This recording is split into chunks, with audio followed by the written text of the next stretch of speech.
El teléfono no sonaba, y esa era la primera señal de que el mundo se había roto. Para la familia de Eric Omar, las siguientes 24 horas no serían un lapso de tiempo, sino un abismo. Un laberinto de pasillos grises, ventanillas de atención ciudadana cerradas y una sola frase repetida como un eco de metal. No está en el sistema. Una y otra vez, en cada agencia del Ministerio Público, en cada juzgado, en la morgue, en los hospitales con sus luces fluorescentes que parpadean sobre la desesperación. No, señor. No, señora. No tenemos a nadie con ese nombre. Pero Eric estaba en el sistema. Simplemente no en el sistema que busca la justicia, sino en el que a veces la devora, mientras su familia, con el pánico creciendo en el pecho como una marea helada, suplicaba por un registro, por un nombre, en una lista de detenidos. El cuerpo de Eric Omar, de 21 años, ya estaba siendo catalogado de otra manera. Estaba siendo procesado no como un arresto, sino como un hallazgo. Un paquete anónimo abandonado en la calle Miguel Negrete, en la colonia 10 de Mayo, a pocos kilómetros de donde lo vieron por última vez, con vida, paseando a su perro. Lo que su familia no sabía en esa búsqueda frenética, lo que no podía concebir en su angustia, era que no buscaban a un detenido. Buscaban a una víctima, y que la respuesta a su desaparición, la clave para entender por qué las puertas del Estado se cerraban en sus narices, no estaba en ningún libro de arrestos, ni en la computadora de ningún funcionario. La respuesta estaba en la memoria de un teléfono celular. Una memoria que había capturado, desde la ventana de un vecino anónimo, la filmación temblorosa de los últimos y más brutales minutos de su vida. Un video que demostraría que su desaparición no fue un error administrativo, sino el primer acto de un encubrimiento deliberado. Bienvenidos. Esto es un caso que, en la superficie, parece una tragedia urbana más de las que manchan las crónicas de la ciudad. Pero al rascar la primera capa de pintura oficial, al quitar el barniz del comunicado de prensa, revela la anatomía completa de una maquinaria de poder, abuso y encubrimiento. Este es el caso de Eric Omar. Por un lado, tenemos la narrativa de la familia, una narrativa dolorosamente humana. Eric Omar, un joven de 21 años, padre de 2 niños pequeños, un comerciante, como el resto de su familia, que se ganaba la vida en el bullicio de la Venustiano Carranza. Su tía, Itzel Hernández, con la voz rota frente a las cámaras, lo describiría con una simplicidad desgarradora. Era un chico muy alegre, tranquilo, no se metía con nadie. Insistía como si tuviera que defenderlo póstumamente de una acusación que ya flotaba en el aire. No era ratero, no se dedicaba a la mala maña. La imagen que pintan es la de un padre joven, un trabajador, que un martes 4 de noviembre simplemente salió a pasear a su perro en la calle Soledad. Pero por el otro lado, se levantó casi de inmediato la narrativa silenciosa pero implícita de la autoridad. La Secretaría de Seguridad Ciudadana, en sus primeras comunicaciones, no habló de Eric, habló del contexto. Señaló que la zona donde fue detenido, esa colonia 10 de Mayo, esa zona centro, es identificada con alto índice delictivo. Una declaración que, aunque fácticamente cierta, funciona como una táctica de comunicación. Es una pincelada de justificación. Sugiere, sin decirlo, que los agentes operaban en un entorno hostil, que sus acciones debían ser firmes, que cualquier persona en esa calle, a esa hora, era quizás parte de ese alto índice. La familia denuncia un asesinato arbitrario y una desaparición forzada. La institución, en sus primeros balbuceos, sugiere un contexto que intenta legitimar una detención que, como veremos, no tuvo nada de legítima. Hoy, en este espacio, no analizamos un simple homicidio.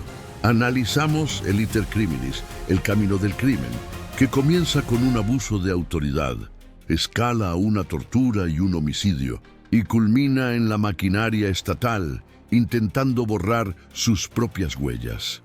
Para entender la magnitud de lo que sucedió esa tarde de noviembre del 2025, Primero debemos entender contra quién chocaron las narrativas. ¿Quién era Eric Omar? Tenía 21 años, 2 décadas y un año.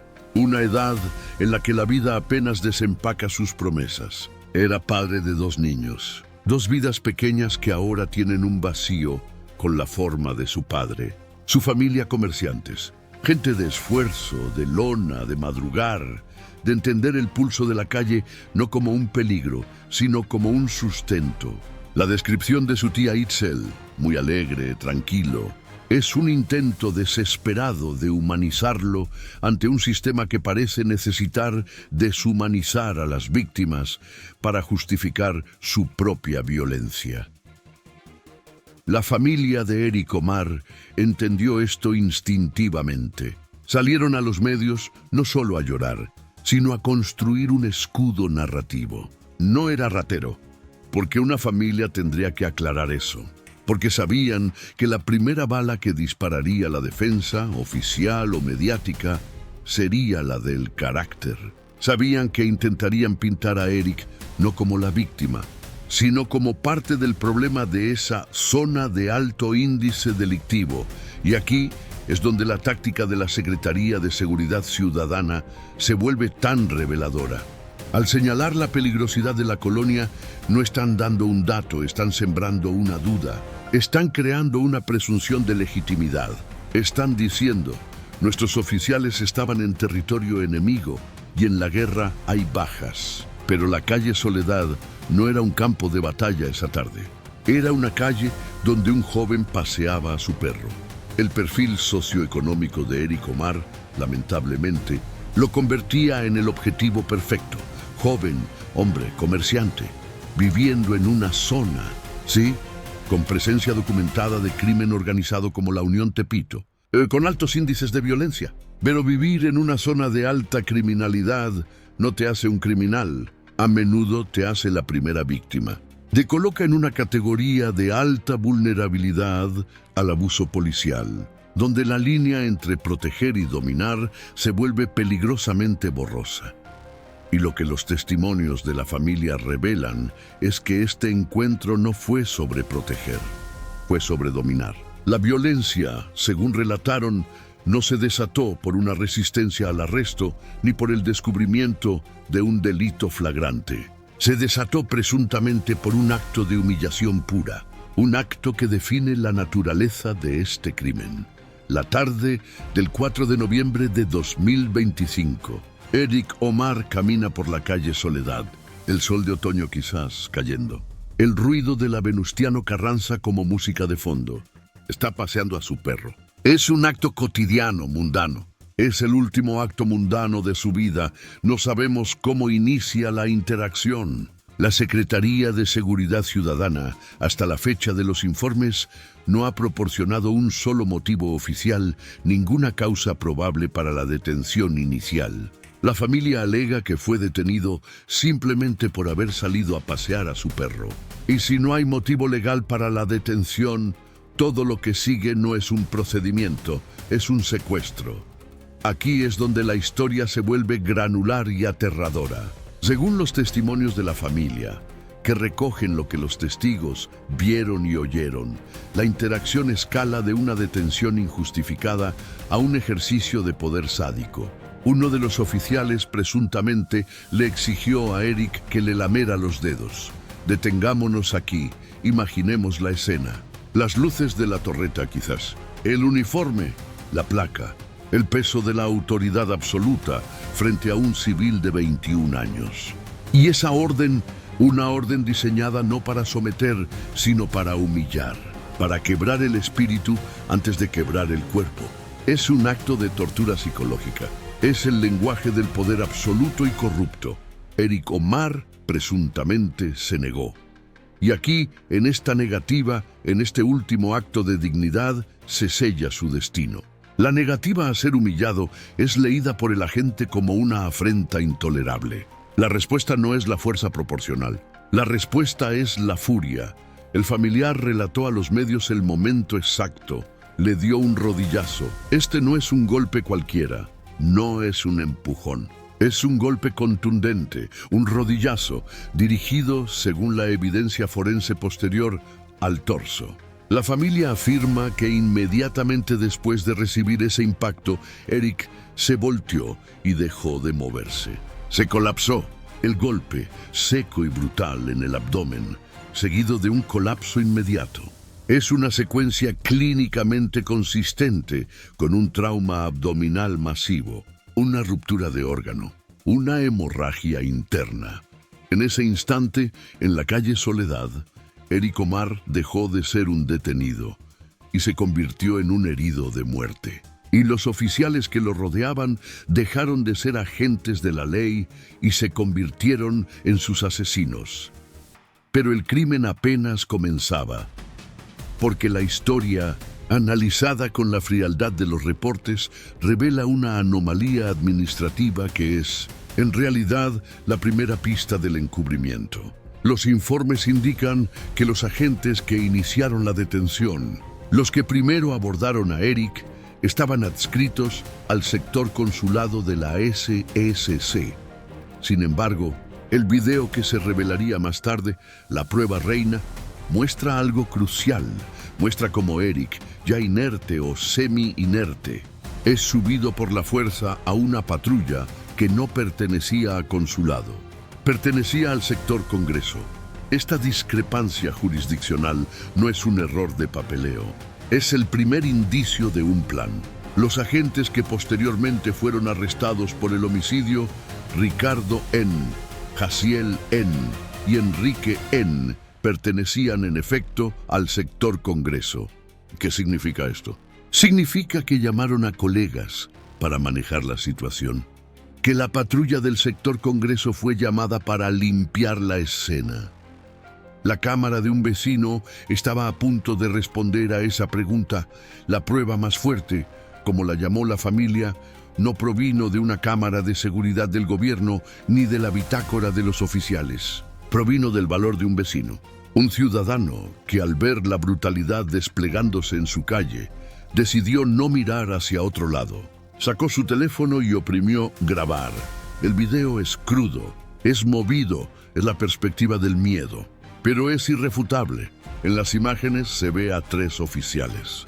No están dialogando, no están negociando. Están sometiendo a Eric Omar, que ya está en el suelo.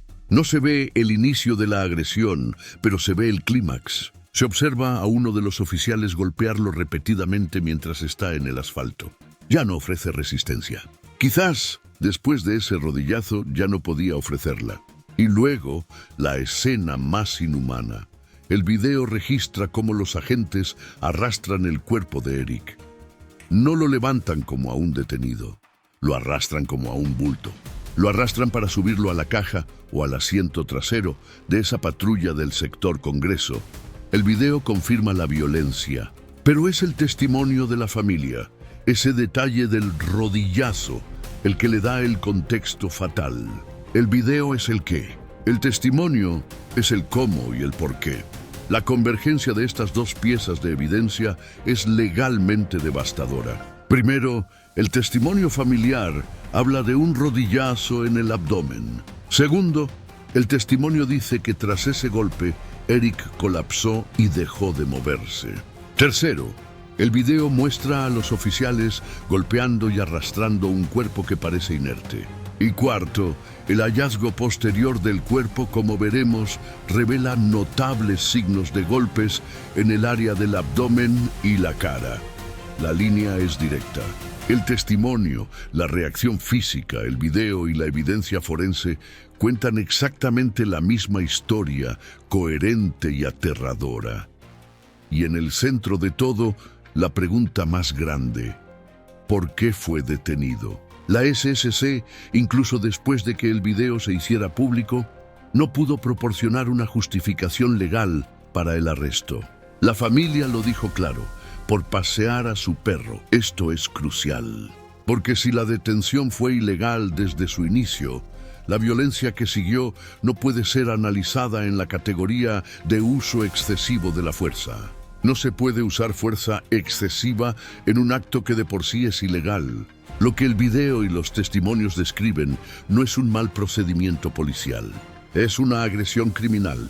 Es un acto de tortura perpetrado por agentes del Estado que escaló en cuestión de minutos a un homicidio. Y ahora los asesinos tenían un problema. Tenían un cuerpo. Un cuerpo que no debía existir, resultado de una detención que no debía haber ocurrido.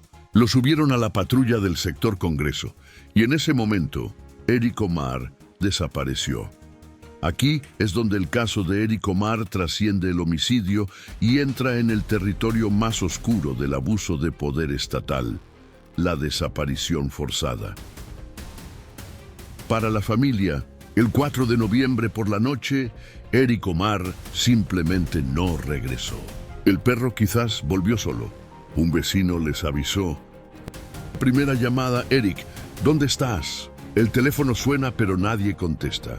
Suena y suena, hasta que manda a buzón. La segunda llamada. La tercera. El pánico. Comienza la búsqueda desesperada. Debemos entender lo que esto significa para una familia como la de Eric. Significa movilizarse con sus propios recursos. Significa dividir tareas en medio de la angustia. Tuve al MP de la Venustiano Carranza.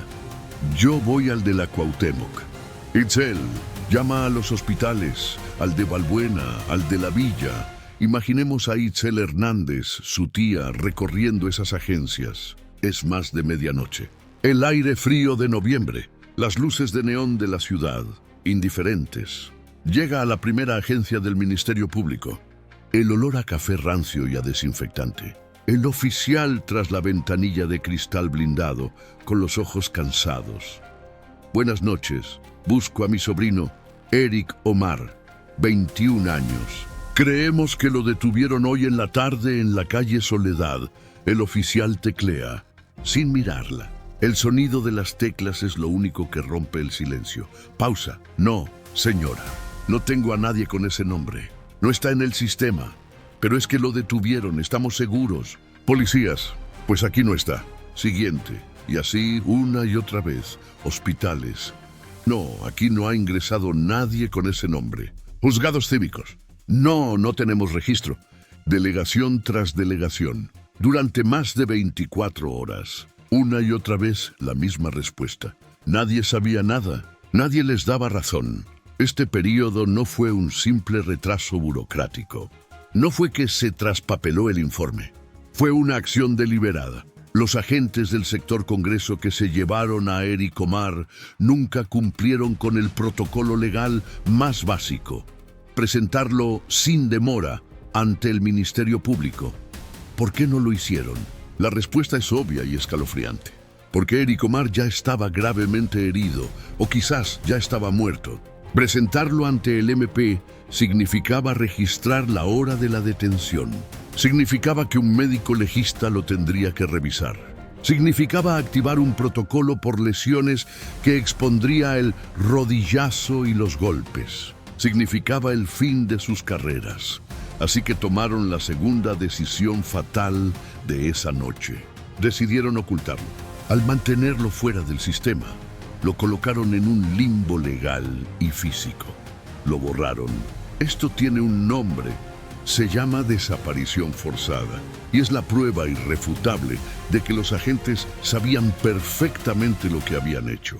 No fue un accidente. Fue un crimen que desde el primer momento intentaron encubrir. Mientras la familia de Eric lo buscaba en el sistema de justicia, su cuerpo estaba quizás todavía en la patrulla, o en un callejón, o en algún limbo oscuro, mientras sus captores decidían qué hacer con él. La búsqueda terminó el 5 de noviembre.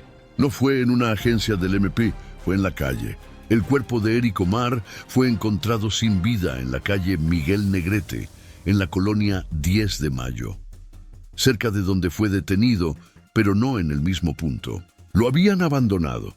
Paramédicos acudieron al lugar. Solo pudieron confirmar lo inevitable. Ya no presentaba signos vitales. Cuando la familia finalmente lo encontró, no fue en una celda, fue en una plancha del servicio forense. Y el cuerpo hablaba de la violencia que el video había capturado.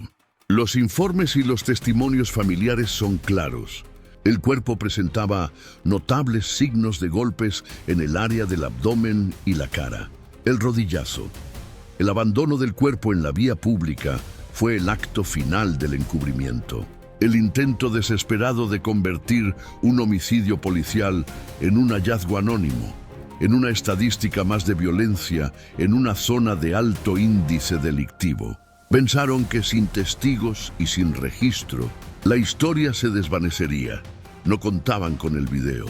En el momento en que ese video, grabado por un vecino valiente, tocó las redes sociales y los escritorios de los medios de comunicación, el castillo de naipes del encubrimiento se vino abajo.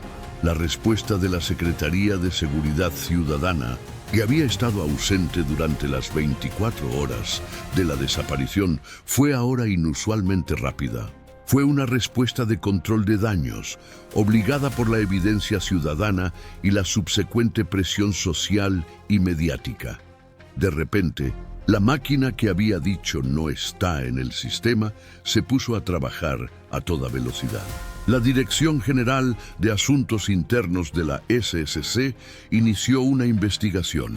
El secretario de Seguridad Ciudadana, Pablo Vázquez, salió a dar declaraciones.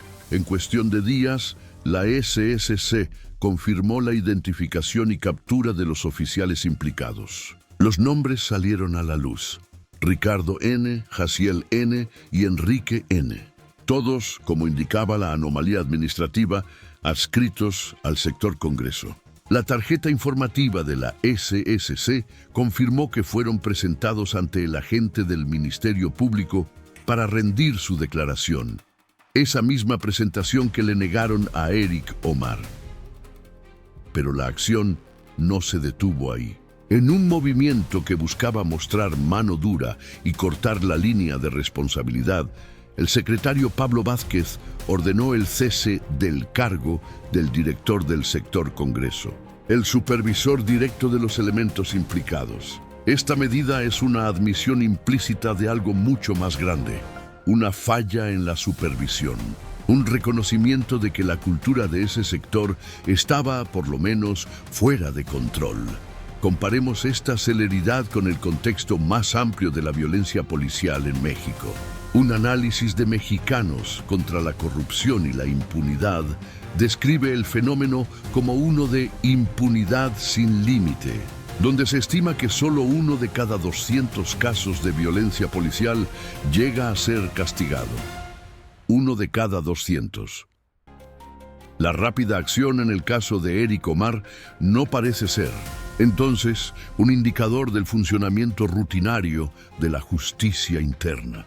No es el sistema funcionando, es el sistema reaccionando a una crisis de relaciones públicas. Es una reacción de contención obligada por la prueba irrefutable. La Fiscalía General de Justicia de la Ciudad de México atrajo el caso. Se abrió una carpeta de investigación por el delito de homicidio en la Fiscalía de Investigación Estratégica del Delito de Homicidio. Los 3 agentes fueron detenidos, pero la familia de Eric Omar sabía que homicidio no era suficiente. La familia, en su búsqueda de justicia, interpuso denuncias que ampliaban la tipificación. Y esta estrategia legal es crucial para entender la verdad completa de este caso. No fue solo un homicidio. La familia denunció por abuso de autoridad y por desaparición forzada. Esta es la tríada que define el crimen. Si el caso se procesa únicamente como homicidio, la defensa podría en un futuro argumentar un homicidio simple o preterintencional. Podrían decir que fue una riña, un sometimiento que se salió de control, que el resultado, la muerte, no fue el deseado. Pero al integrar los otros 2 delitos, el panorama se agrava y se vuelve incontrovertible. El abuso de autoridad establece que el encuentro fue ilegal desde su origen, que la detención no tenía fundamento, que los agentes actuaron fuera de la ley desde el primer segundo, y la desaparición forzada, demostrada por la ocultación deliberada del detenido a su familia y al sistema por más de 24 horas, Prueba la intención y la conspiración para encubrir el crimen. Demuestra que sabían que habían cometido un acto fatal y coordinaron sus acciones para ocultarlo. Esto agrava el homicidio, demuestra el dolo, la ventaja y una acción coordinada por parte de agentes del Estado. Por lo tanto, el veredicto de los hechos, el veredicto que nos arroja la evidencia acumulada, es claro y contundente. Lo que tenemos aquí no es una tragedia de errores, no es un mal día en la oficina. Es una secuencia de decisiones intencionales, criminales y deliberadas. Hecho 1. Una detención ilegal, sin motivo, basada en el abuso de autoridad. Hecho 2. Un acto de tortura y humillación. La exigencia de lamerle los dedos. Hecho 3. Un golpe fatal. El rodillazo, como respuesta a la negativa de la víctima. Un homicidio. Hecho 4. Una conspiración para encubrir, evidenciada por la discrepancia de patrullas. Sector consulado versus sector Congreso. Hecho 5. La no presentación de Eric Omar ante el Ministerio Público, constituyendo una desaparición forzada. Hecho 6. El abandono del cuerpo en la vía pública, como acto final de encubrimiento. Hecho 7. La prueba de video, capturada por un civil, que desarticuló la mentira. El veredicto, por lo tanto, es que Eric Omar no murió durante una detención. Eric Omar fue torturado, asesinado y desaparecido temporalmente por agentes del Estado. El crimen no fue solo la violencia de 3 individuos, sino la conspiración de esos individuos para usar la maquinaria del Estado y borrar su crimen. La brutalidad policial es un término que se queda corto. Esto fue un homicidio calificado, agravado por la desaparición forzada, perpetrado con dolo y encubierto con los recursos que los ciudadanos les otorgan para su protección. Volvemos al inicio, al silencio del teléfono, al laberinto de las 24 horas y al no está en el sistema. El caso de Eric Omar nos enseña que el mayor cómplice de la impunidad es el silencio. El sistema de justicia interna no funcionó, falló. El sistema solo reaccionó bajo una confluencia extraordinaria de factores. La luz innegable del video de un civil, la movilización inmediata de la familia y la presión de los medios.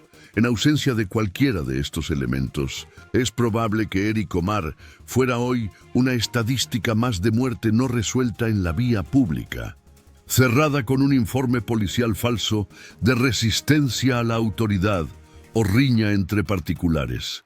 La justicia para Eric no llegó de una oficina, brotó del asfalto, de la evidencia ciudadana. Tras la confirmación de la muerte, familiares y amigos se manifestaron. «Queremos justicia», gritaban. Pero esta exigencia de justicia está amenazada por un miedo explícito. En una entrevista, un familiar de Eric lo expresó con una honestidad que hiela la sangre. ¿Tienen miedo? Mucho, porque esos policías son de aquí. No sabemos cuándo nos vuelvan a hacer lo mismo, a que a otro nos vayan a matar. Ese miedo es el arma final del abuso. La familia, comerciantes y los testigos, vecinos, viven y trabajan en la misma jurisdicción patrullada por los colegas de los oficiales detenidos.